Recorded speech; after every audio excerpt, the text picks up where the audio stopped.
Hello, हाँ जी।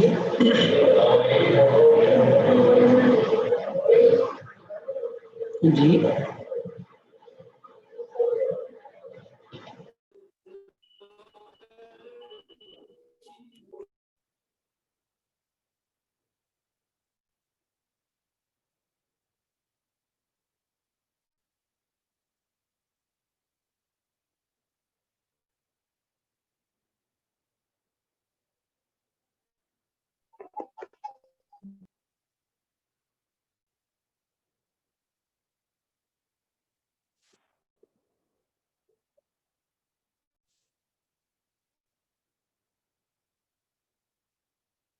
Hello.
Good afternoon, sir.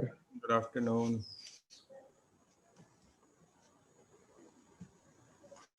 Good afternoon, sir. Good afternoon. Good afternoon.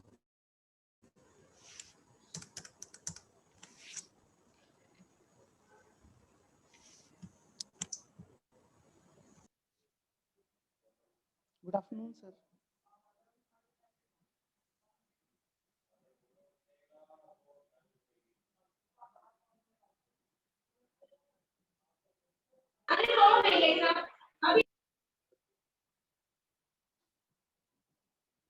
कैसे हैं सब?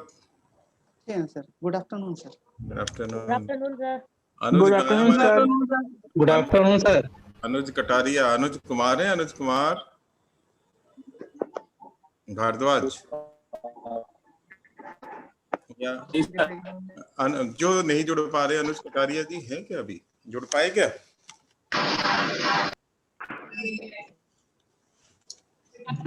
मैं तो अनुज कटारिया नहीं, वो दूसरे हैं। अच्छा, ये बताइए क्या प्रॉब्लम है आरएम में? वो मेरी डॉक्टर मुकेश से बात हुई, वो कह रहे हैं कि 48, 49 तो ऐड हो पा रहे हैं। तो मतलब क्या प्रॉब्लम है बताइए, क्योंकि मैं ही हूँ इसमें डायरेक्ट हम ज्वाइन नहीं कर सकते, उसके लिए हमें ईमेल आईडी की जरूरत पड़ती है, जबकि जूम में हमें ईमेल आईडी की जरूरत नहीं पड़ती। तो हाँ, वहाँ पे कुछ स्टूडेंट्स की जो ईमेल आईडी सही होने के बावजूद भी वो एंट्री नहीं कर पा रहे हैं, तो ये सब वहाँ पे डाउट है। और वो मतलब पूरा का पूरा जितनी भी देर हमारी क्लास चलती है वो लोग बाहर रह जाते हैं। अच्छा ये बताइए, मेरी आवाज तो आ रही है ना साफ? जी सर, बिल्कुल क्लियर। Yes, sir. साफ आ रही है। ईमेल आईडी की एक बार तो जरूरत होती होगी या हर बार जरूरत होती है? नहीं सर, एक बार होती सेटअप ही है। नहीं हो रहा है, वो एक भी बार एंट्री नहीं कर पा रहे हैं। अच्छा, ऐसे 5-6 लोग हैं, ज्यादा है? सर 10-15 हो गए। 10-15, अच्छा। और अदरवाइज वो प्लेटफॉर्म कंफर्टेबल है? इससे ज्यादा कंफर्टेबल है जूम से? सर वहाँ पे वॉइस की सही है। बाकी इसमें सर परफेक्ट आती है वॉइस। जूम ज्यादा बेटर है ये कह रहे हैं? जी सर, इजी टू यूज भी है और सर मतलब ज्यादा मतलब जो बैंडविड्थ है उसकी भी ज्यादा जरूरत नहीं पड़ती, मतलब जो सर मेरा एक्सपीरियंस है वो बता रहा हूँ। जूम में जी सर। हाँ, तो जितने जूम का चलिए। अच्छा ये बताइए सुनील जी, हाँ जी सर। 3 मंथ्स का जूम, 3 मंथ्स या 1 मंथ तो एक ही रेट है लगभग, है ना? जी सर, वो तो सर यदि हम ईयरली प्लान लेते हैं तो उसमें 20% डिस्काउंट मिलता है, अदरवाइज तो हमारा 1100-1200 रुपए महीने का मतलब डेबिट कार्ड से कटता है, क्रेडिट कार्ड से। अच्छा, चलिए मैं परचेज कर लेता हूँ उसमें। दरअसल अगर ये जूम पे है तो वो जूम पे ये चाहते हैं कि फिर ये ऑफिशियल हो। जैसे हम आपसे काम चला रहे हैं, काम होना चाहिए, क्लास कैसे भी हो। तो नहीं सर, मैं कर एक सकता हूँ, वो वाली क्लासेस भी कर दूंगा सर मैं, मेरा तो बस वो उसमें इंटरेस्टेड नहीं है। उन्हें लग रहा है कि डिपार्टमेंट का ही हो, तो डिपार्टमेंट वाली आईडी या मैं एक पर्सनल परचेज कर देता हूँ। वो तो डेबिट कार्ड के थ्रू हो ही जाएगा, पॉसिबल हाँ है? सर, पेपल अकाउंट की जरूरत पड़ेगी सर, यदि क्रेडिट कार्ड है तो फिर किसी भी अकाउंट से हो जाएगा। डेबिट कार्ड से यदि डेबिट कार्ड है सर तो फिर पेपल अकाउंट की जरूरत पड़ेगी। अच्छा, वो गूगल पे टाइप कुछ होता होगा ना? नहीं सर, वो इंटरनेशनल अकाउंट होता है तो वो उसी के थ्रू कटते हैं पैसे, वो डायरेक्ट इंडियन डेबिट कार्ड से नहीं कटते हैं पैसे, अदरवाइज अच्छा, ये क्रेडिट भी कार्ड का सिस्टम है उसमें। वही सर ईएमआई का अपने आप ऑटो डेबिट वाला ऑप्शन रखते हैं वो, तो इसलिए क्रेडिट कार्ड की रिक्वायरमेंट करते हैं। अच्छा, मतलब अगर हम 2 मंथ्स के लिए लें सर वो कभी भी आप उसे टर्मिनेट कर सकते हैं। अच्छा जैसे हम आज पैक ले रहे हैं तो हमें मतलब एक 7 दिन का बफर टाइम भी मिलता है रिन्यू करने के लिए। अच्छा, तो अगर मैं सुनील जी आपसे कहूँ, आप आईडी ले दें उसकी, मैं पेमेंट कर दूंगा आपको मेरे नाम से, ऐसा पॉसिबल ठीक है है? सर, मैं कर देता हूँ सर। है ना? ऐसा पॉसिबल होगा ना? हाँ जी, मैं आपकी ईमेल आईडी से उसे मतलब परचेज कर लूंगा, तो वो सारी की सारी इंफॉर्मेशन आप ही को। उसमें यह है कि वो बिल मेरे नाम से मिल जाए, जो भी हाँ है, जी, हाँ उसकी जी। कोशिश करेंगे यूनिवर्सिटी से प्रोसेस होने की। तो आप ये प्लीज कर दीजिएगा। हाँ जी मंथली सर, ले लेते हैं, फिर तो मंथली ले लेते हैं, है ना? जी सर। मंथली ले लेते हैं। और जैसे जैसे मतलब आगे बढ़ेगा तो फिर उसे हर मंथ रिन्यू कराते रहेंगे। हाँ जी सर। तो आप आज कर दीजिए फिर उस काम को, तो ठीक है सर। अगली क्लास उसका कंट्रोल भी उसमें मतलब आप ही रखेंगे। पर कुछ यूनिवर्सिटी की टेक्निकल फॉर्मेलिटीज होती हैं, वो ये कह रहे हैं कि नहीं, या तो डिपार्टमेंट वाला हो या फिर ये हो, तो कोई खास फर्क नहीं पड़ता है। हमें तो लग रहा था कि काम चल ही रहा है और इस समय आप खुद क्लास में हैं, तो कोई ज्यादा मैटर नहीं है। तो ठीक है, जूम का एक मतलब वो जो एक यूनिट उसकी आप परचेज कर दें, मुकेश जी को शेयर कर देंगे उसका लिंक, ठीक है सर। अभी होस्ट बना देंगे। चलिए, तो आए नहीं क्या अनुज कटारिया जी अभी भी? जरा उन्हें फोन करना सुनील जी कि इसमें गुड जुड़ने के लिए। Afternoon sir. हाँ, कौन बोल रहे हैं? अभी करता हूँ सुशील? सर। Good afternoon. हाँ गुड हाँ, आफ्टरनून सर। सुशील जी बताइए। हाँ सर, ठीक सर। और बताइए, आप जुड़ पा रहे हैं उसमें आरएम की क्लास से? नहीं सर, उसमें जुड़ नहीं पा रहे हैं। अच्छा, जुड़ और नहीं पा रहे हैं, उसमें हो ही रहा है, अच्छा, उसमें ज्योति जुड़ को नहीं पा रहे हैं और सर मान ही रहे हैं। चलो हम जूम पे शुरू करा देंगे, अभी बात कर रहे थे हम उसी बारे में। ये इश्यू मुझे रिजॉल्व करना है और कोई बात नहीं। हाँ ठीक है सर। कल से वो क्लास जूम पे कराने की व्यवस्था करते हैं। और ठीक है, thank you sir, thank you. देखिए, अभी भी 37 ही जुड़े हैं। इस क्लास का नोटिफिकेशन तो टाइम से था और इसमें तो जुड़ पाना आसान है। ज्योति है यहाँ पे? ज्योति,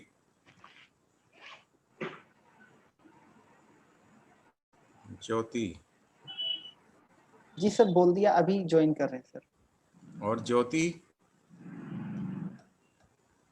सर अभी तो नहीं है ज्योति। ज्योति को फोन करो बेटा। श्वेता है नंबर, ग्रुप में हाँ होगा। जी है, ग्रुप से मतलब लेके। ये लोग जो मुझे इनकी प्रॉब्लम्स पूछनी है, जो नहीं जुड़ पा रहे हैं। सुनील जी तो चलो, ये सुशील जी तो थे यहाँ पे। सर वो जो अनुज सर है वो तो सर आरएम की क्लास करते हैं, इस क्लास में नहीं होंगे वो। अच्छा, आरएम की वो है। चलो इससे जुड़ जाए एक बार, या ऐसा है तो सुनील जी मुझे वो बात कर लें।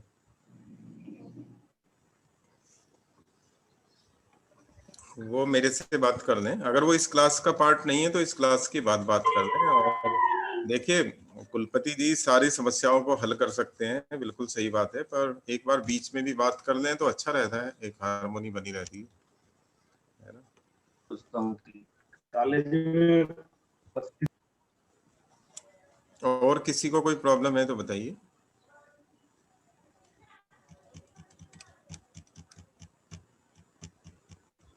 नहीं सर, वो तो पिछली कोई क्लास से दिक्कत नहीं। रिलेटेड कोई इश्यू हो बताइए। सर एक चीज पूछनी है, जैसे सर ये जो आपकी क्लास में रिकॉर्ड कर रहा हूँ, तो सर मैं मतलब इसे अनलिस्टेड करके प्राइवेट वीडियोस करके शेयर कर सकता हूँ या नहीं? जैसे सर हाँ, मुझे ये भी कोई कह रहा था कि फिर ऐसा है कि अगर आपके नाम से जा रहा है तो उस चैनल को अपना ही नाम करके हाँ दे दो, जी सर, बिल्कुल वो कर देंगे सर। तो वो कर दीजिए, ठीक है है ना। चलिए आगे का काम शुरू करते हैं, शेयर करते हैं स्क्रीन।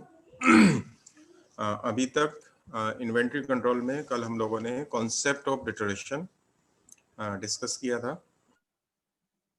और उसके सारे टाइप्स, उससे रिलेटेड और लिटरेचर प्रोवाइड कर देंगे।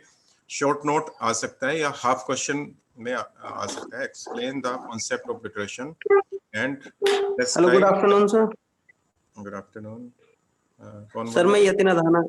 हाँ यतिन सर एक रिक्वेस्ट थी सर आपसे। बोलो। सर क्योंकि इन्वेंट्री तो आपका रिसर्च सब्जेक्ट है, हाँ तो सर इस पे तो आप बहुत कुछ बोल सकते हैं। हाँ सर हमें मतलब पेपर में पास होने के लिए पढ़ना है सर, उसके लिए हमें थ्योरी पढ़नी है कि इंटीग्रल पार्ट, इसका न्यूमेरिकल पार्ट पढ़ना है? यही पार्ट पढ़ना है जो मैं पढ़ा रहा हूँ आपको इसके लिए, क्योंकि सिलेबस देखिए जरा, सिलेबस में है analytical structure of inventory model. आप ये कहना चाह रहे हैं कि इन्वेंट्री पे ज्यादा हो रहा है? जी सर। हाँ, ऐसा नहीं है। ज्यादा नहीं है।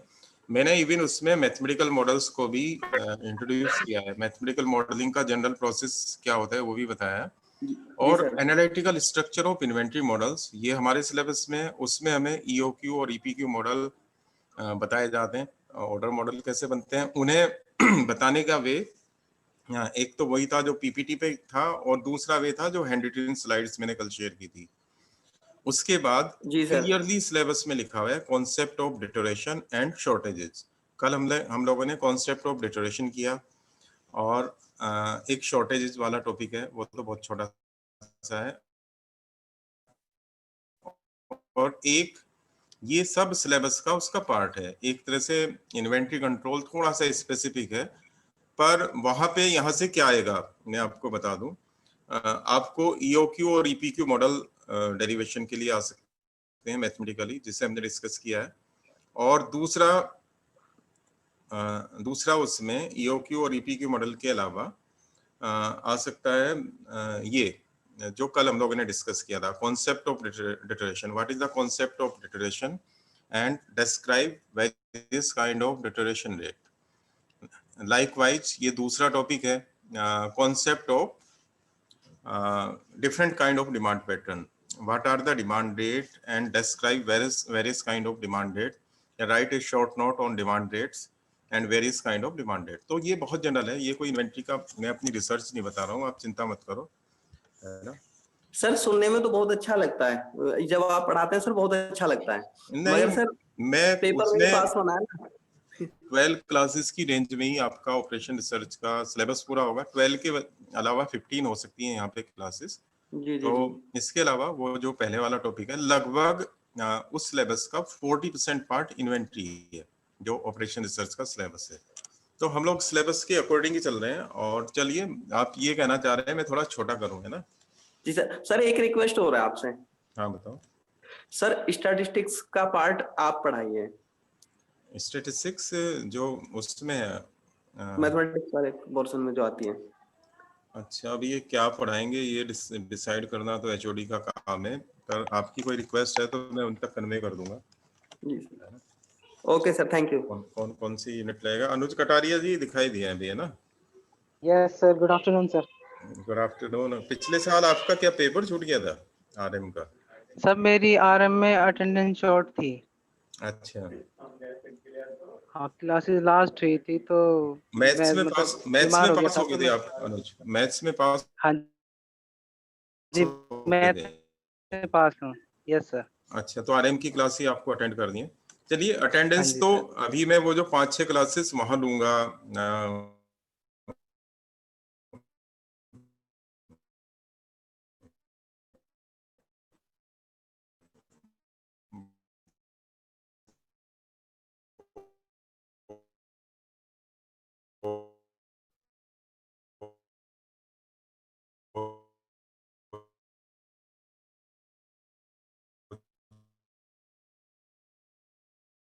जो काउंट किया जाएगा, और कुछ एक्स्ट्रा क्लासेस होंगी इस बार। अगर आप ओके सर। ज्वाइन करते रहे तो इस वजह से जो ये 3-4 दिन की इश्यूज हुए हैं, जो लोग नहीं ज्वाइन कर पाए, रिकॉर्ड में है, उनका कन्वर्सेशन है, और ओके सर। उस कन्वर्सेशन के बेसिस पे कर देंगे चीज़ों को। और कल ओके से या नेक्स्ट वीक से ये जूम पे हो जाएगी मुकेश जी की क्लास भी, या और दूसरे लोगों की भी। Okay sir, thank you. ठीक है अनुज जी, कोई समस्या हो तो फोन पे भी बात कर सकते हैं, सीधे कुलपति को एप्लीकेशन लिखना आपका राइट है। सर मैंने कॉल किया। मुझे हेलो,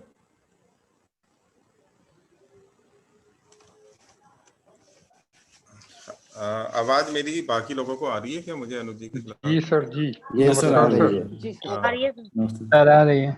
चलो अनुज जी, फिर आप इवनिंग में, अब तो बात हो ही गई है, पर हो हाँ सके सर। नहीं देख पाया हूँ आपका फोन, किसी मीटिंग वगैरह में बिजी रहा हूँ। ओके चलिए सर। हम आगे बढ़ते हैं। ठीक है, आप इवनिंग में बात कर सकते हैं अगर कोई इश्यू बचेगा। मेल भी आ गया अभी, और शायद ये क्लास ऑपरेशनल जूम पे ही हो जाए कल से, या फिर मंडे से। Okay sir, thank you very much. ठीक है, आप लीव कर सकते हैं।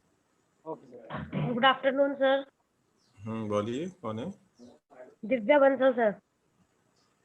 हाँ दिव्या। सर जो कल इक्वेशंस आपने कल कराई थी ना, इसकी economic order quantity with constant demand range and declaration, वो एक बार सर फिर से एक्सप्लेन कर दीजिए, वो बनी कैसे थी इक्वेशन?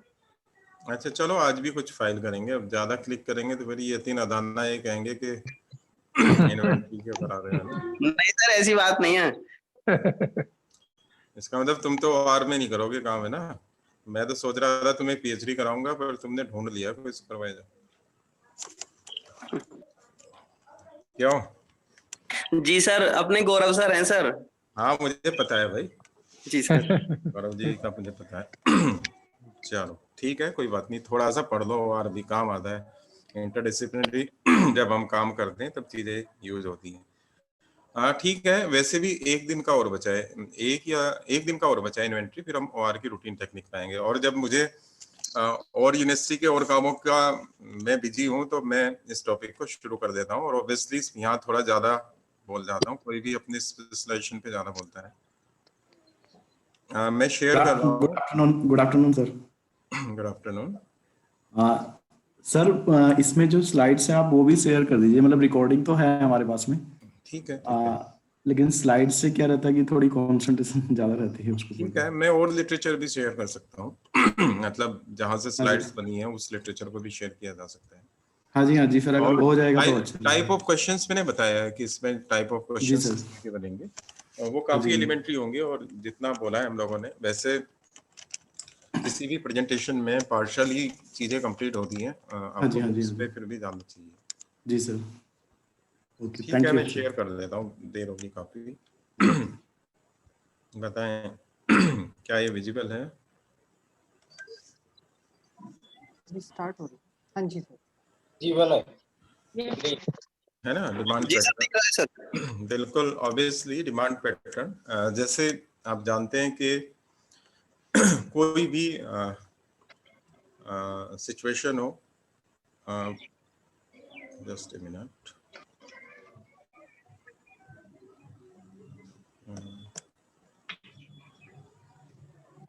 विजिबल है ना, और आवाज भी? Yes sir. अच्छा मुझे एक वो साइड वाली पट्टी गायब हो गई है तो उससे कंफ्यूजन होता है। चलिए कोई भी कंजम्पशंस की सिचुएशन हो तो वहाँ का पे डिमांड का एक पैटर्न होता है।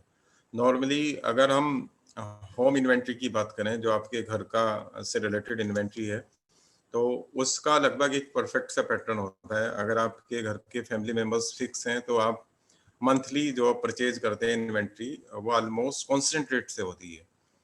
आपका फूड आइटम्स का कंजम्पशंस नॉर्मली कांस्टेंट रेट से होता है, लेकिन इंडस्ट्री की सिचुएशन में डिमांड के डिफरेंट पैटर्न हो सकते हैं। तो डिमांड के कितने पॉसिबल पैटर्न्स हैं और डिमांड किस तरह से चीज़ें करती है, डिमांड किस तरह से, जस्ट ए मिनट, बिहेव करती है, वो आज के डिस्कशन का पार्ट है, क्योंकि सिलेबस का भी पार्ट है। So as we earlier mentioned, demand are of the two types. Second slides, clear है ना? कुछ आज ये मोमेंट ज़्यादा हो रहे हैं इसके स्लाइड्स के। Deterministic demand and probabilistic demand. Deterministic demand and probabilistic demands. Operation research ने पीजी के सिलेबस में ही है सारा। पहले इसमें बताया कि what is the demand. Demand of a product is the number of units taken from its inventory per unit time, और per unit time means if we concern about demand rate. और demand is in economics, because demand is a principle of economics. Demand is supported by the desire of a person और a firm to acquire a thing and capacity of a person or firm to buy a thing. Or again, what is deterministic demand? In deterministic demand pattern, the quantity needed over successive period of time is known with certainty.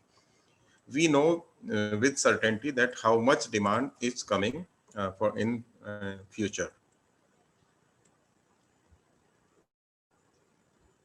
Next one, probabilistic demand. Probabilistic, also considered as non-deterministic or stochastic demand pattern. In such type of demand pattern, the demand needed over certain period of time is not known with certainty. So certainty is the major difference between the two. If we know with certainty, यहाँ पे uncertainty होगी, और वहाँ last time किसी slide में मैंने show भी किया था कि वो zigzag graph होते हैं, उसमें possibility factors होते हैं, उसमें lead time भी vary करता है, और बहुत सारे probability density functions को अप्लाई किया जाता है। तो अगर डिमांड को आप सर्टेनिटी के साथ नहीं हमें पता होता है, तो then such pattern is known as probabilistic demand pattern, और it is described by some probability density function. Types of the demand. First one is constant demand rate. जैसे अभी डिस्कस किया था, if demand is constant for given time interval for the entire planning horizon, if demand is constant, rate of consumption is constant. Also we can say rate of consumption is steady, or rate of consumption or rate of utilizations of the item is static in nature, then such a pattern is known as constant demand rates. और basically constant demand rate बहुत सारे product में होता है, बहुत सारी जगहों पे होता है, पर इंडस्ट्री की प्रोग्रेस के लिए constant demand rate is not suitable. Every industry want some kind of progress, so demand is variable in that sense. So some inventory models were formulated in a static environment where the demand is assumed to be constant and steady over a finite planning horizon. ये जो भी discussion हम कर रहे हैं वो उसके लिए प्लानिंग हॉरिजॉन फिक्स है, प्लानिंग हॉरिजॉन हमारा फिक्स है. और एक फाइनाइट और इनफाइनाइट प्लानिंग हॉरिजॉन क्या होता है, ये वर्ड बार बार आता है. If you know with certainty that how much is the time for planning certain thing. For example, if we know that we can complete our one order run in 7 days or 15 days, then we know with certainty that it's 7 days or 15 days. Such a time horizon is known as finite planning horizon. And if you are not sure about the time, it can complete in 4 days, 5 days, 7 days, 10 days, 20 days, then it is known as infinite planning horizon. So with certainty, that is finite planning horizon.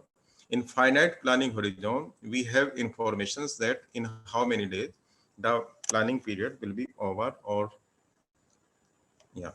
In fact, the is only valid during the maturity phase of the time, maturity phase of the product.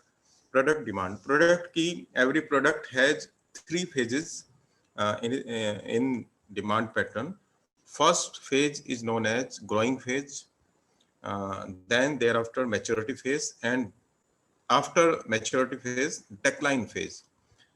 You can think any product,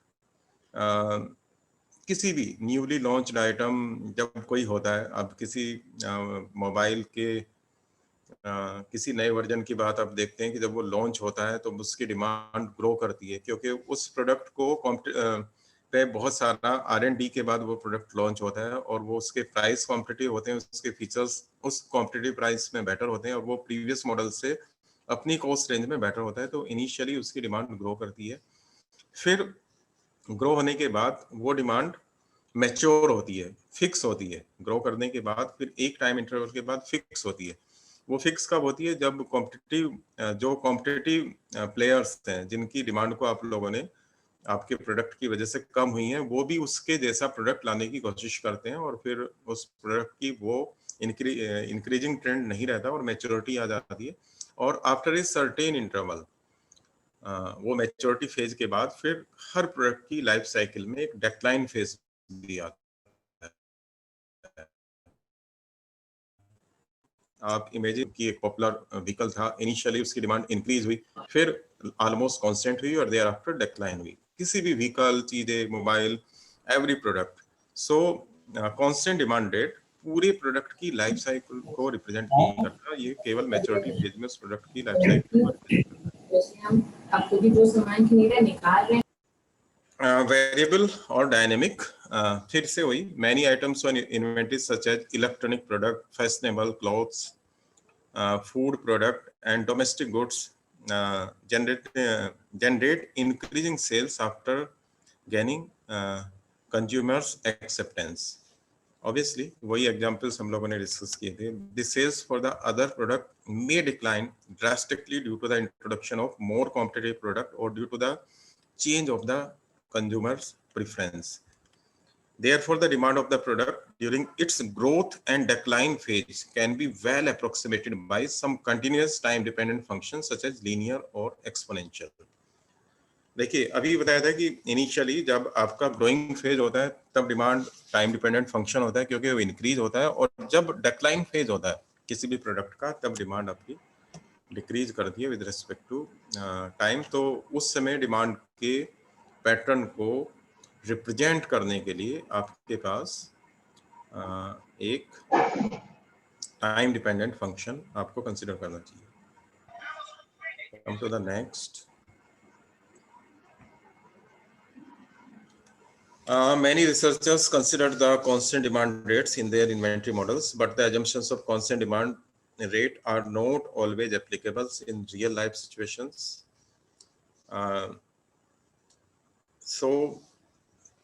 real life के बाद जो time dependent demand आते हैं उसमें सबसे पहला होता है हमारा linear demand rate. Linear demand rate means linearly increasing, linearly decreasing. Linearly means जो linear function of the time होता है A+BT, या जिसमें टाइम की वैल्यू केवल 1 होती है, तो ये सब लीनियर डिमांड रेट होता है। So linear demand rate also have some kind of limitation. The main limitations in linear time varying demand rate is that it implies a uniform change in the demand rate per unit time. Uniform means आप imagine कर सकते हैं कि demand अगर increase कर रही है तो वो इंक्रीज करती चली जाएगी, तो जबकि डिमांड में ऐसा भी नहीं होता है कि वो लगातार इंक्रीज करती चली जाए। और लीनियर डिमांड रेट A+BT वो कांस्टेंट के बाद सबसे स्लो रेट होता है, कांस्टेंट के बाद वो टाइम पे डिपेंड करने वाला सबसे स्लो रेट होता है। और लीनियर के बाद फिर क्वाड्रेटिक फंक्शन ऑफ टाइम हो सकता है, क्यूबिक फंक्शन ऑफ टाइम हो सकता है, और कोई नॉन लीनियर फंक्शन 2/3, 3/4। पहले भी मैंने डिस्कस किया था कि जो प्रोडक्ट के लिए जो प्रोडक्ट की नेचर है उसके corresponding with the help of numerical method हम उस प्रोडक्ट को सूट करने के लिए डिमांड रेट का रेडीमेड फंक्शन फ्रेम कर सकते हैं। और एक एक्सपोनेंशियल डिमांड रेट बहुत पॉपुलर है। Demand rate is taken as exponentially increasing. Exponential function e की पावर at, e की पावर bt, आप जानते हैं कि एक्सपोनेंशियल फंक्शन में टाइम की एक्सपोनेंशियल सीरीज को अगर एक्सपेंड करेंगे तो t की पावर इनफाइनाइट तक होता है। तो एक्सपोनेंशियल फंक्शन सबसे फास्ट डिमांड रेट होता है। ऐसे प्रोडक्ट जो बहुत हाईली पॉपुलर हो, जिसपे बहुत लंबी वेटिंग लाइन हो, अपनी क्वालिटी, क्वांटिटी या प्राइस टैग की वजह से वो बहुत पॉपुलर हो जाएं, जिनके लॉन्च होने से पहले ही प्री बुकिंग्स हो, बहुत बड़ी चीज हो, तो उस पर्टिकुलर टाइम पे एक्सपोनेंशियल डिमांड रेट के पैटर्न फॉलो होते हैं। Exponential demand pattern are of the two type, exponentially increasing demand rate and exponentially decreasing demand rate. Exponentially increasing maturity growing phase के लिए जब कोई प्रोडक्ट एक्सेप्शनली कॉस्ट इफेक्टिव हो और बहुत बेटर इन टेक्नोलॉजी हो, और जिसके लिए जिसका डिमांड रेट टाइम की इनफाइनाइट पावर से ग्रो करता हो, वो एक्सपोनेंशियली इंक्रीजिंग हुआ। और एक्सपोनेंशियली डिक्रीजिंग क्या होता है कि जब कोई प्रोडक्ट एकदम से आउटडेटेड हो गया हो, उसके सामने कोई दूसरा ऐसा प्रोडक्ट आ गया हो कि जो एकदम से उसे मार्केट से आउट कर रहा है, तो जो जिस फास्ट रेट से एक्सपोनेंशियली इंक्रीजिंग होता है उसी फास्ट रेट से फिर एक्सपोनेंशियली डिक्रीजिंग भी होता है। सो रियल लाइफ सिचुएशंस को इनकॉर्पोरेट करते हुए बहुत सारे इन्वेंट्री मॉडल्स, बहुत सारे डिमांड रेट डेवलप किए जाते हैं। Come to the next, time dependent demand क्या क्या होती हैं? ऑब्वियसली वेरिएबल ही टाइम डिपेंडेंट है। लीनियर मींस टाइम की पावर 1, क्वाड्रेटिक मींस टाइम की पावर 2, और एक्सपोनेंशियल अभी मैंने डिस्कस किया। Exponential is exponentially increasing and exponentially decreasing. Power demand pattern, power in general linear, quadratic और इन सारे डिमांड रेट का एक जनरल फॉर्म है। और यहाँ पे पावर 1/2, 3/4, 1/, कुछ भी ऐसी पावर भी हो सकती है। ये जो लास्ट टू हैं, trapezoidal and ramp type, they are important type of demand pattern. Trapezoidal की शेप, ये 2 फोल्डेड डिमांड होती है। ट्रेपेजॉइडल नहीं, पहले रैंप पे आइए। रैंप 2 फोल्डेड होती है। रैंप में जैसे रैंप को अगर आप नोटिस करें, आपके घरों के सामने जो बना होता है रैंप की एक स्लोप होता है और उसके बाद फिर फ्लैट होता है। तो रैंप टाइप डिमांड पैटर्न सबसे ज़्यादा सुटेबल है प्रोडक्ट की नेचर को डिस्क्राइब करने के लिए। कोई भी प्रोडक्ट जब लॉन्च होता है तो उसकी डिमांड इंक्रीज करती है सर्टेन टाइम, और आफ्टर दैट सर्टेन टाइम वो डिमांड रेट फिक्स हो जाती है, कांस्टेंट हो जाती है या मैच्योर हो जाती है। तो ramp type demand rate mostly realistic industrial situations को रिप्रेजेंट करता है, और मैथमेटिकल सेटअप में हमें उसमें फोल्ड करने के लिए हैवी साइड फंक्शंस को अप्लाई किया जाता है। इसमें से भी आगे की चीज है, demand rate for a certain time increase करती है, देयर आफ्टर वो कांस्टेंट हो जाती है, और फिर फाइनली वो डिक्लाइन करती है। तो पूरी ट्रेपेजॉइडल की शेप बनती है। अगर आप एक्स एक्सिस और वाई एक्सिस वाले ग्राफ को इमेजिन करें, एक्स एक्सिस हमारा टाइम को रिप्रेजेंट करता है, वाई एक्सिस एज यूजुअल हमारा इन्वेंट्री लेवल को रिप्रेजेंट करता है। तो रैम ट्रेपेजॉइडल में क्या होगा कि एक बार डिमांड इंक्रीज होगी फॉर सर्टेन टाइम, फिर उसके बाद डिमांड मैच्योर या कांस्टेंट हो जाएगी, और फिर फाइनली वो डिक्लाइन कर जाएगी। तो एक्स एक्सिस के साथ एक ट्रेपेजॉइडल की शेप आएगी, तो वो ट्रेपेजॉइडल टाइप डिमांड रेट होती है, और वो किसी भी प्रोडक्ट के लाइफ साइकिल को सबसे ज्यादा रियलिस्टिक पैटर्न में रिप्रेजेंट करती है। रैंप टाइप डिमांड पैटर्न में वो लास्ट वाला डिक्लाइन फेज नहीं होगा। जो ये टाइप्स हैं इसके बारे में आप थोड़ा सा लिख लें जब डिस्क्राइब करने के लिए आएगा short note. Main limitation in linear time varying demand rate is that it implies a uniform change in the demand rate per unit time. ये वही चीजें बताई हैं। हाँ, exponentially increasing and exponentially decreasing, आप देख सकते हैं एक बार एक्सपोनेंशियली इंक्रीजिंग और डिक्रीजिंग दोनों चीजें बताई कि seasonal product like clothes, air conditions, season के आने से पहले या सीजन में उनकी डिमांड इंक्रीज होती है, और फिर एक्सपोनेंशियली डिक्रीजिंग है। सर्दियों में एयर कंडीशंस कौन खरीदता है, तो एयर कंडीशंस की डिमांड एक्सपोनेंशियली डिक्लाइन करती है season to season. Come to the next. हाँ, this is one more important type of demand rate, that is stock dependent demand rate. चलिए अब उन्होंने यतिन ने कहा है तो मैं कम कम बोलने की कोशिश करता हूँ इसमें। एक्सपोनेंशियल टाइप डिमांड रेट और स्टॉक डिपेंडेंट डिमांड रेट। क्या मतलब, जब डिमांड स्टॉक पे डिपेंड करती हो, स्टॉक पे डिपेंडेंट दो तरह की होती है, दो तरह की डिमांड होती है स्टॉक का। इस समय प्रेजेंटली जब 1970s में कंसेप्ट आया था तब इसे क्रिटिसाइज भी किया था। फिर प्रेजेंटली ये कॉन्सेप्ट है कि अगर ज़्यादा स्टॉक है तो ज़्यादा डिमांड आएगी, ज़्यादा आपने स्टॉक को डिस्प्ले किया है तो आपको ज़्यादा डिमांड आएगी। स्टॉक को अगर लोग ज़्यादा देखते हैं तो ज़्यादा परचेज करेंगे। इसलिए जो प्रेजेंट सिस्टम है मार्केटिंग का, वो मॉल्स, शॉपिंग मॉल्स वाला सिस्टम है। और शॉपिंग मॉल्स में आपको चीज़ें डिस्प्लेड की जाती हैं, वहाँ पीछे स्टॉक्स में कम चीज़ें कम से कम होती हैं और ऑलमोस्ट आइटम डिस्प्ले किया जाता है। और अब हम सब लोग प्रैक्टिकली इस चीज़ को जानते हैं कि अगर डिस्प्ले ज़्यादा किया जाए आइटम्स को, तब आप जो परचेज करने आए थे वो तो परचेज करेंगे ही, और आप डिस्प्ले की वजह से कुछ और भी परचेज कराते हैं कि ये चीज़ ज़्यादा दिखाई दे रही है, तो उसे भी परचेज करने के लिए मोटिवेट हो जाते हैं। तो beside time, the inventory level is another factor that has a close relationship with demand. For some items, the demand rate may fluctuate with the on-hand stock level.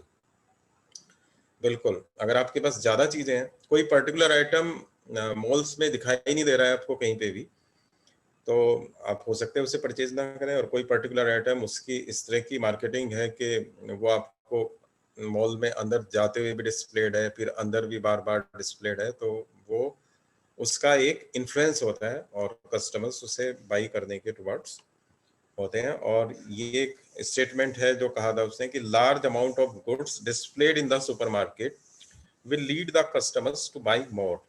So the demand is closely dependent on the inventory level or stock level. Inventory levels means this stock dependent demand means displayed stock level. Stock को कितना ज्यादा display किया है, अगर ज्यादा display किया है तो ज्यादा डिमांड आएगी। स्टॉक पे भी demand, stock dependent demand rate भी स्टॉक पे लीनियरली भी डिपेंड करता है और स्टॉक पे नॉन लीनियर भी डिपेंड करता है। Basically this is of the two types, linearly stock dependent demand and non linearly stock dependent demand. So, stock dependent demand, this occurs owing to its visibility. Conversely, low stocks of certain goods might raise the perception that they are not fresh, or they are outdated, or they are not in the trend, they are not in the fashion. So, customers show some kind of disappointment towards that.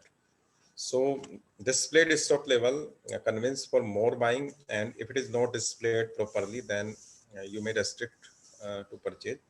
Therefore, it is observed that demand rate may be influenced by the stock level for some certain type of inventory.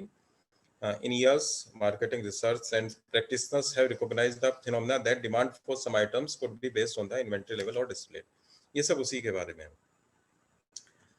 Obviously, सबसे पहले Lewin ने किया था, ये ज़्यादा है आप लोगों के लिए, आप एक आध स्लाइड जो इस टॉपिक पे नहीं काम करेंगे वो देख सकते हैं।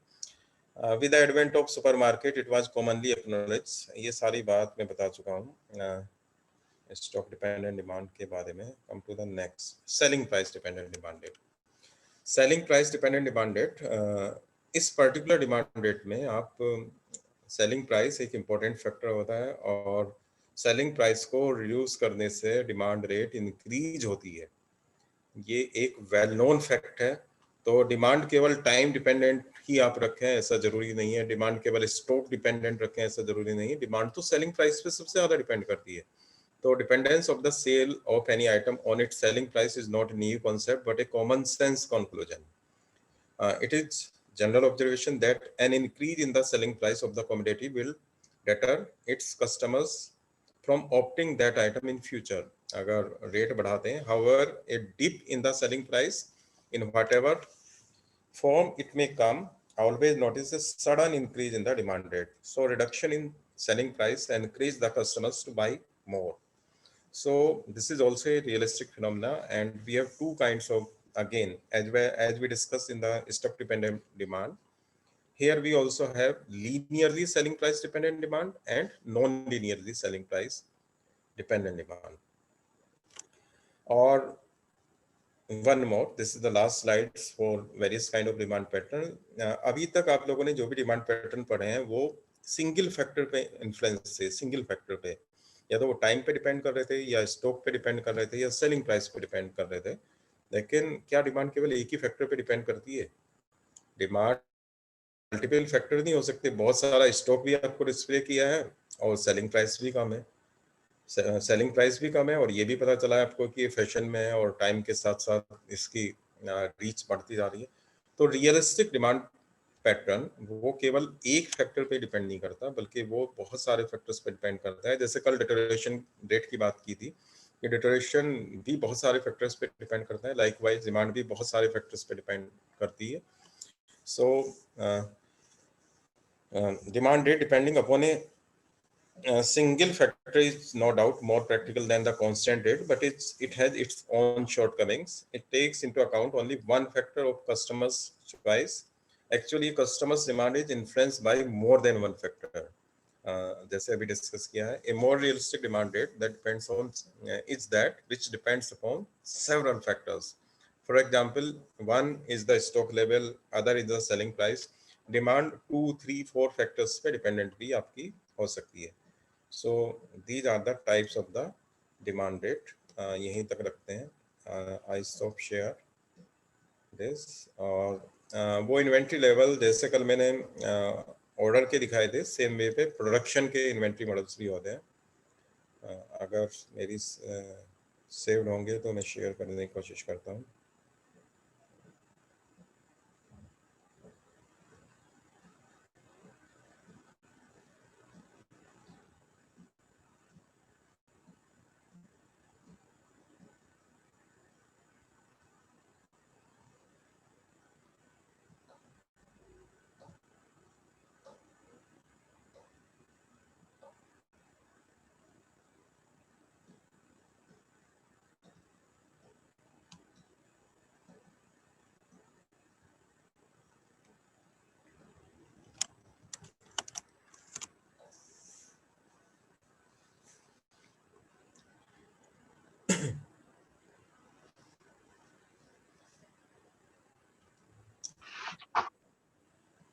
Just a minute.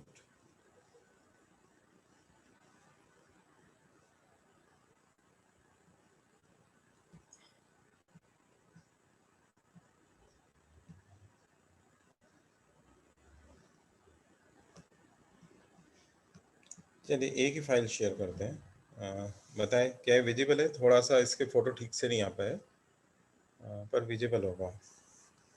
देख पा रहे हैं? Yes sir. EPQ model for constant demand rate and constant iteration with shortages. Shortages का कंसेप्ट बचा है, बस वो मुझे लेना है एक दिन और। EPQ model, every modelling process consist some set of assumptions. So इसके assumptions हमने ऊपर ही लिख दिए हैं। कांस्टेंट डिमांड रेट है, कांस्टेंट इटरेशन रेट है और शॉर्टेजेस है ना। EPQ मॉडल आप लोगों ने जो हमने स्टडी किया था, EPQ मॉडल जो MPG की बुक्स में, वो केवल कांस्टेंट प्रोडक्शन रेट और कांस्टेंट डिमांड रेट के साथ था। इस बार डिटरेशन भी उसमें यूज हुआ है। तो चलिए देखते हैं, ग्राफ देखिए ये।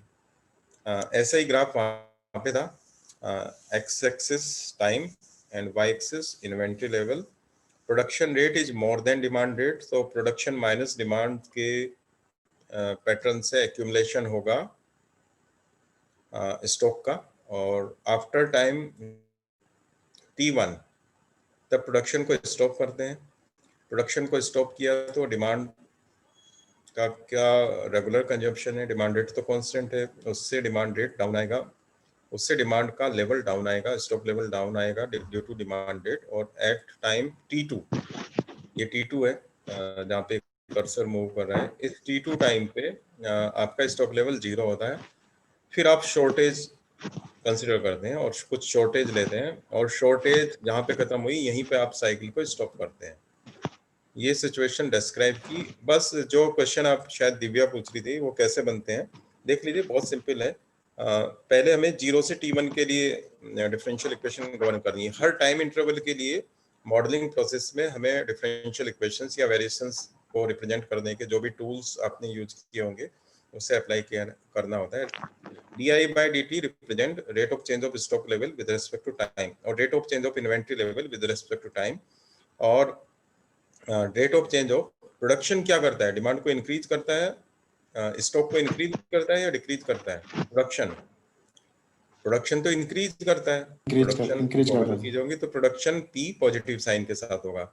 डिमांड क्या करता है, डिमांड को डिक्रीज करता है, डिमांड आएगी तो आपके स्टॉक कम होगा, तो वो माइनस साइन के साथ आया। और डिटोरेशन थीटा रेट से स्टॉक लेवल को मल्टीप्लाई किया तो इससे डिटोरेशन की क्वांटिटी आएगी, और डिटोरेशन भी स्टॉक लेवल को डाउन करता है। तो ये इक्वेशन हुई 0 से T1 की। अभी मैं आपसे पूछूं T1 से T2 की क्या इक्वेशन होगी, तो आप देख रहे हैं कि केवल प्रोडक्शन बंद हुआ है यहाँ पे, तो P वाली टर्म खत्म हो जाएगी। तो यहाँ पे देख सकते हैं आप कि इक्वेशन नंबर 2 में और T1 से T2 में जब हम इक्वेशन बनाएंगे तो केवल डिमांड माइनस डिटोरेशन, ये वाली इक्वेशन इसने मेंशन नहीं किया, ये है T1 से T2 के बीच की। और T2 से कैपिटल T के बीच की इक्वेशन में क्या क्या हुआ है, ये तो शॉर्टेज वाले सिचुएशन में डिमांड तो उसी रेट से आ रही है और लेकिन स्टॉक नहीं है, तो डिटोरेशन भी नहीं है, प्रोडक्शन भी नहीं है और डिटोरेशन भी नहीं है। तो अगर हम इस फर्स्ट इक्वेशन को देखें, ये सबसे बड़ी इक्वेशन थी। नेक्स्ट इक्वेशन में से P हट जाएगा, उससे नेक्स्ट इक्वेशन में से थीटा हट जाएगा, डिटोरेशन हट जाएगा, केवल डिमांड बचेगी। और अगर हम यहाँ से, आप लोग फिगर पे देखिए, मैंने एक एरो किया है, अगर हम यहाँ से फिर से प्रोडक्शन शुरू करते हैं, तो फिर से कुछ इसी तरह का स्लोप आएगा। और यहाँ से यहाँ जैसे जैसे ये शेप आप देखिए जो एरो मूव कर रहा है, तो इस तरह से एक यहाँ शेप आ जाएगी, उसे भी हम टाइम इंटरवल लें तो उस ड्यूरेशन में क्या क्या आएगा, प्रोडक्शन आएगा, डिमांड आएगी, लेकिन क्योंकि शॉर्टेज में आप हैं, स्टॉक आपके पास नहीं है, तो कोई डिटोरेशन नहीं होगा। तो इस तरह से है। और देखिए बाउंड्री कंडीशंस क्या क्या हो सकती हैं इस वाले में। जब टाइम T=0 है तब इन्वेंट्री लेवल 0 है, पहली बाउंड्री ये हो सकती है। दूसरी बाउंड्री क्या हो सकती है कि जब टाइम T1 है तब उसका मैक्सिमम इन्वेंट्री लेवल है, जो कि फिक्स हो सकता है किसी इंडस्ट्री के लिए, कि मेरे स्टोर्स भर जाएंगे तब मैं प्रोडक्शन को बंद कर दूंगा, तो उसकी कैपेसिटी के लिए आपको एक कांस्टेंट मिल सकता है, तब है। जब टाइम T2 है तब फिर डिमांड रेट कितना है आपका, तब स्टॉक लेवल 0 है, ये एक बाउंड्री हो सकती है। जब कैपिटल T है तब शॉर्टेज का भी एक लेवल फिक्स होता है कि इतनी शॉर्टेज लेंगे हम, हर इंडस्ट्री को पता होता है कितनी शॉर्टेज लेनी है, यहाँ से एक मिल सकती है। और अगर ये ग्राफ यहाँ से यहाँ तक होता है तो फिर से 0। हमें कांस्टेंट ऑफ इंटीग्रेशन को सॉल्व करने के लिए इन सारी बाउंड्रीज की जरूरत होती है। कोई भी इन्वेंट्री सिचुएशंस इस तरह से रिप्रेजेंट की जाती है और फिर उन इक्वेशंस को सॉल्व किया जाता है, और उन सॉल्व करने के बाद फिर फाइनली ये रूटीन मैथमेटिक्स होता है। और इस मैथमेटिक्स के बाद कॉस्ट कैलकुलेट की जाती है, setup cost, holding cost, deterioration cost, shortage cost, और उन सारी कॉस्ट को ऐड कर दिया जाता है, टोटल एवरेज कॉस्ट। और टोटल एवरेज कॉस्ट को फिर देखते हैं कि डिसीजन वेरिएबल्स कितने हैं। अगर सिंगल डिसीजन वेरिएबल है तो मैक्सिमा मिनिमा की टेक्निक आप जानते हैं। अगर 2 डिसीजन वेरिएबल्स हैं तो 2 के लिए RT minus S² partial derivative को यूज करते हैं, और 3-4 की हो तो वो लैग्रेंज मल्टीप्लायर्स या और बहुत सारी टेक्निक्स होती हैं, तो उनकी हेल्प से उसे सॉल्व करके हम फाइनली चीज़ें देखिए बढ़ने लगी हैं। जरा सा मॉडल आगे किया तो मैथमेटिक्स बढ़ने लगा है, और फाइनली सॉल्व करके हम निकालते हैं ये सारी कॉस्ट मैथमेटिकल एनालिसिस, और उससे हमें फाइनल ऑप्टिमल प्रोडक्शन क्वांटिटी आ जाती है, और प्रोडक्शन प्रोसेस कब स्टॉप करना चाहिए ये सब आ जाता है। तो all these things are the analytical structures of inventory models. Definitely थोड़ा सा ज़्यादा हुआ है यतिन, पर कोई बात नहीं है, सीख लेना चाहिए जितना ज़्यादा सीखने को मिले। और एक लेक्चर और होगा इन्वेंट्री पे, जिसमें बचा हुआ सारा खत्म करके फिर हम 3-4 लेक्चर्स में वो टूल्स टेक्निक्स डिस्कस कर देंगे जो इसका बचा हुआ सिलेबस है। आप लोग पूछ सकते हैं, कुछ और पूछना है तो। Good afternoon sir. हाँ बोलिए दिव्या। सर इसके जो सिलेबस में लिखा हुआ है वो लिखा हुआ है different types of demand pattern. हाँ तो इसके टोटल टाइप्स कितने हैं सर? मैंने आज बता तो दिया आपको सारे टाइप। आज हम लोगों ने क्या किया है, यतिन बताना कौन कौन से डिमांड पैटर्न बताए हमने भी।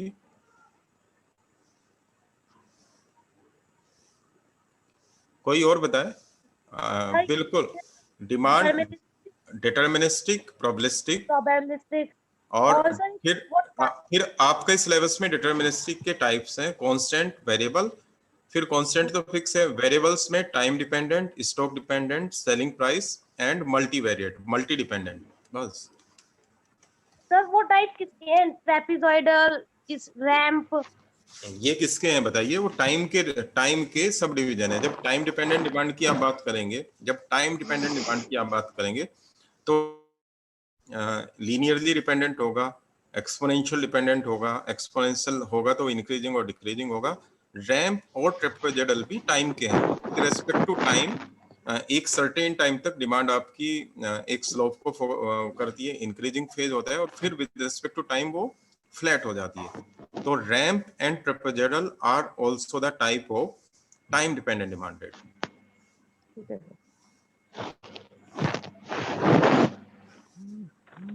पूछिए अनुज जी, पूछना है?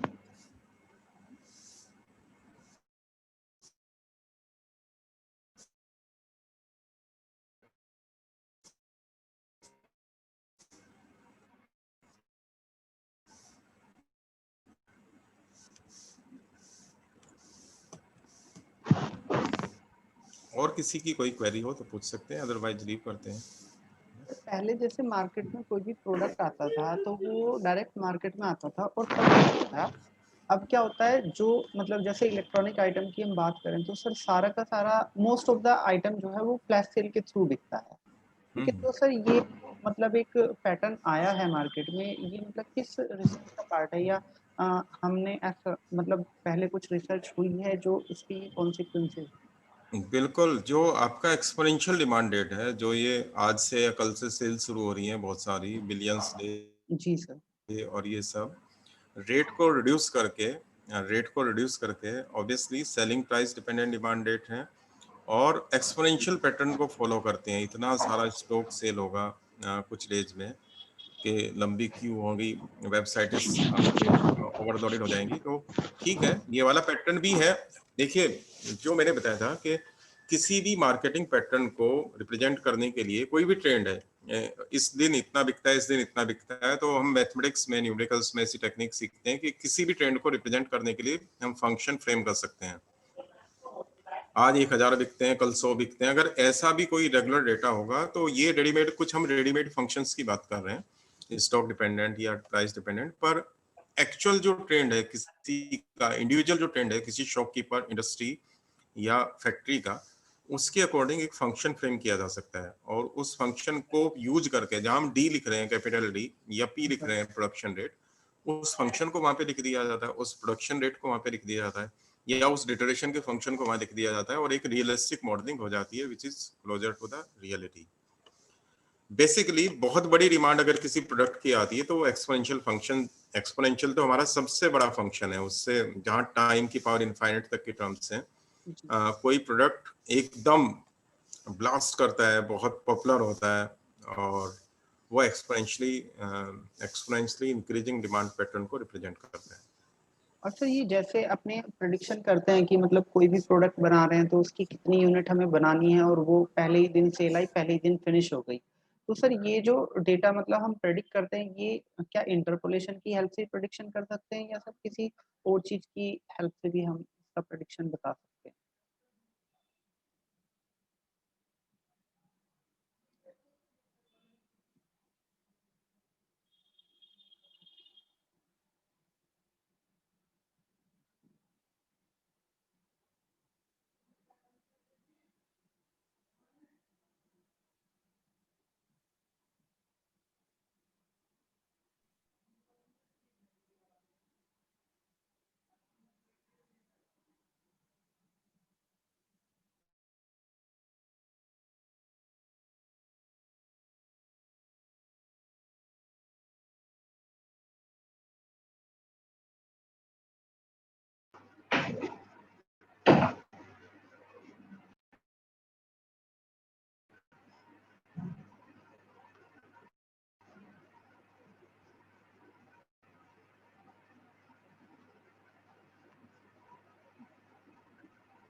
मेरी आवाज आ रही है ना? जी सर, बीच में चली गई थी। हाँ, वो इस पे से नेटवर्क चला गया, लैपटॉप पे से वाईफाई के नेटवर्क की प्रॉब्लम है। चलिए, कोई इंडिविजुअल क्वेश्चन है तो पूछ लीजिए, उस पर कर दीजिए, इनबॉक्स कर दीजिए या मैसेज कर दीजिए, अलग से डिस्कस कर देंगे। सिलेबस के पॉइंट ऑफ व्यू से सिलेबस देख लेते हैं, शॉर्टेज भी है नहीं, एक ही आधा लेक्चर और बचता है और फिर हम ऑपरेशन रिसर्च के रूटीन टेक्निक्स पाएंगे। और किसी को कुछ पूछना है तो पूछिए, कोई क्वेरी।